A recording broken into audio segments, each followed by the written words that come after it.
మరి ఇప్పుడు మనం ఆలోచించాలా? ఇప్పుడు రేవంత్ రెడ్డి చెప్పాలా ఎవరు పిచ్చి కుక్క? మరి ఎవలను రాళ్లతో కొట్టి చంపాలా?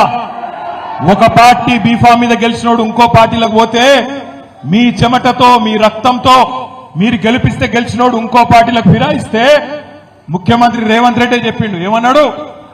రాళ్లతోని కొట్టి చంపమన్నాడు. నేను అంటలేను, నా మీద కేసు పెట్టగలరు, ఆయన పేపర్ వాళ్ళు ఉల్టాపుల్టా రాశారు. నేను అంటుంది ఏంటంటే రేవంత్ రెడ్డి చెప్పిండు. మరి ఇలా ఎవరిని కొట్టాలి? రాళ్లతోని రేవంత్ రెడ్డిని కొట్టన్నా? పిచ్చి కుక్కలేక ఎవరిని కొట్టాలి? లేకపోతే మీ ఎమ్మెల్యే సంజయ్ని కొట్టన్నా?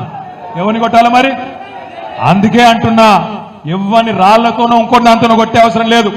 రేవంత్ రెడ్డి నువ్వు మొగోను అయితే, నీకు దమ్ముంటే తీసుకున్న 6 ఎమ్మెల్యేలతో రాజీనామా చెప్పి ఓట్లతోని కొట్టి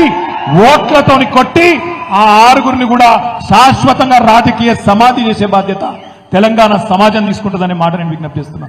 రేవంత్ రెడ్డి రెగ్యులర్ గా అంటుంటాడు, మొగోనివైతే ఇది చేయి, మొగోనివైతే అది చేయి.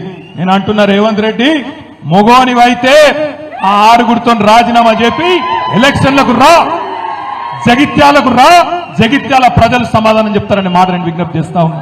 ఇంకొక మాట, ఒక్క రేవంత్ రెడ్డి కాదు, కాంగ్రెస్ వాళ్ళందరూ మాట్లాడిన శుద్ధపూసలు లెక్క. ఇక వాళ్ళ అధ్యక్షుడు కాబోయే ప్రధానమంత్రి అట, ఇప్పుడు లీడర్ ఆఫ్ ఆపోజిషన్